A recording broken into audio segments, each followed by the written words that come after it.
Alhamdulillah, alhamdulillahirobbilalamin. Wabihi nasta'in wala mudhi'in wassalatu wassalamu ala sayyidin wala alihi wa sahbihi ajma'in amma ba'du. Di sini Bapak akan menjelaskan tentang materi kita, yakni peradaban Islam pada masa dinasti Bani Abbasiyah. Mungkin anak-anak belum tahu sih apa sih kapan sih sejarah dirinya Bani Abbasiyah. Ya, ini Bapak akan menjelaskan sedikit dan akan memberikan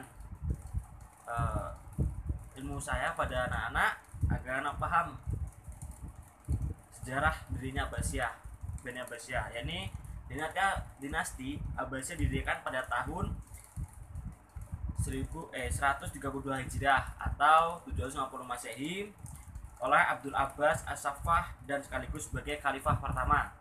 Kekuasaan Bani Abbas melewati rentang waktu yang sangat panjang, yakni 5 abad, dimulai dari tahun 132 Hijriah sampai dengan 656 Hijriah atau 750 Masehi sampai dengan 1268 Masehi.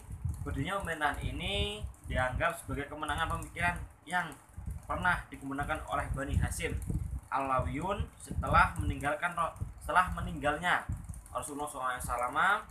Setelah meninggal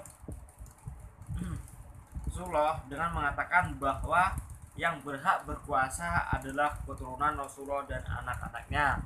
Oleh sebab itu, dari Bani Abbasiyah itu memenangkan pemikiran Alawiyun dari berhaknya berkuasa adalah dari anak-anaknya Rasulullah atau keturunan dari Rasulullah SAW. Kelahiran Bani Abbasiyah yakni sangat erat berkaitan dengan gerakan oposisi yang diadakan oleh golongan Syiah terhadap pemerintahan Bani Umayyah. Golongan Syiah selama pemerintahan Bani Umayyah merasa tertekan, yakni dari golongan Syiah ini merasa tertekan oleh pemerintahan Bani Abbasiyah dengan kebijakan-kebijakan yang diambil pemerintahan. Hal ini sangat bergejolak sejak pembunuhan terhadap Husain bin Ali dan pengikutnya di Karbala. Gerakan oposisi terhadap Bani Umayyah di kalangan orang Syiah dipimpin oleh Muhammad bin Ali. Ia telah dibai'ah oleh orang-orang Syiah sebagai imam. Tujuan utama perjuangan Muhammad bin Ali untuk merebut kekuasaan dan jabatan khalifah dari tangan Bani Umayyah, karena menurut keyakinan orang Syiah, keturunan Bani Umayyah tidak berhak menjadi imam atau khalifah. Yang berhak adalah keturunan dari Ali bin Abi Thalib. Sedangkan Bani Umayyah bukan berasal dari keturunan Ali bin Abi Thalib. Pada awalnya golongan ini memakai nama Bani Hashim, yakni belum menonjol nama Syiah atau Bani Abbas. Tujuannya adalah untuk mencari dukungan masyarakat Bani Hashim yang tergabung dengan gerakan ini. Abbas bin Abdul Muthalib, keturunan ini bekerjasama dengan menghancurkan Bani Umayyah. Yakni ada strategi. Bapak akan menjelaskan strategi yang digunakan untuk menggulingkan Bani Umayyah. Ada 2 tahap, yakni yang pertama adalah gerakan secara rahasia. Apa sih gerakan rahasia itu? Yaitu propaganda Abbasiyah dilaksanakan dengan strategi yang cukup matang sebagai gerakan rahasia. Akan tapi Imam Ibrahim, pemimpin Abbasiyah yang berkeinginan mendirikan kekuasaan Abbasiyah, gerakannya diketahui oleh Khalifah Umayyah terakhir oleh Marwan bin Muhammad. Ibrahim akhirnya tertangkap oleh pasukan dinasti Umayyah yang dipenjara di Haran sebelum akhirnya dieksekusi. Yang mewasiatkan kepada adiknya Abdul Abbas untuk menghentikan kedudukannya ketika ia telah mengetahui bahwa ia akan dieksekusi, dan memerintahkan untuk pindah ke Kufah. Yang kedua adalah tahap terang-terangan dan terbuka secara umum, yakni tahap ini tahap yang kedua ini anak-anak. Tahap ini dimulai dari setelah terungkapnya surat rahasia Ibrahim bin Muhammad yang ditujukan oleh pada Abu Musa al-Quraisy ini agar membunuh setiap orang yang berbahasa Arab di Khurasan. Setelah Khalifah Marwan bin Muhammad mengetahui isi surat rahasia tersebut, jadi mengetahui surat dari Ibrahim dengan rahasia tersebut, menangkap Ibrahim bin Muhammad dan setelah itu membunuhnya. Setelah itu memimpin gerakan oposisi dipegang oleh Abdul Abbas Muhammad bin Abdul Abbas Abdullah bin Muhammad As-Saffah, saudara dari Ibrahim bin Muhammad. Abdul Abbas sangat beruntung karena pada masa pemerintahannya Marwan bin Muhammad telah mulai lemah, dan sebaliknya gerakan oposisi semakin mendapat dukungan dari rakyat dan bertambah luas pengaruhnya. Keadaan ini tambah mendorong semangat Abdul Abbas untuk menggulingkan Khalifah Marwan bin Muhammad dari jabatannya. Untuk maksud tersebut, Abdul Abbas mengutus pamannya Abdullah bin Ali untuk menumpas pasukan Marwan bin Muhammad. Pertempuran terjadi, yakni pasukan yang dipimpin oleh Khalifah Marwan bin Muhammad dengan pasukan Abdullah bin Ali di tepi sungai Al-Azab, Al-Saud di Iran. Marwan bin Muhammad terdesak dan melarikan diri ke Mosul, kemudian ke Palestina, Yordania, dan terakhir di Mesir.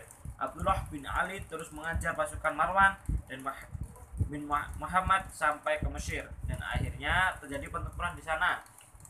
Jadi terus di sana Marwan bin Muhammad pun akhirnya tewas karena pasukan sudah sangat lemah, yaitu pada tanggal 27 Zulhijjah 132 Hijriah atau 750 Masehi. Pada tahun itulah Muhammad Abdul Abbas Abdullah bin Muhammad diangkat dan dibai'ah menjadi khalifah.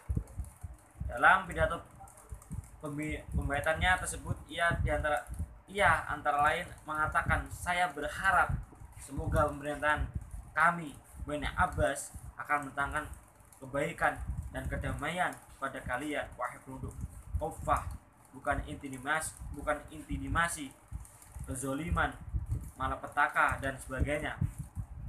Keberhasilan dari Ahlul Bait adalah berkat pertolongan Allah SWT. Hai penduduk Kufah, kalian adalah tumpuan dari, ini adalah perkataan dari Abdul Ali dari Bani Abbas, dari Bani ya.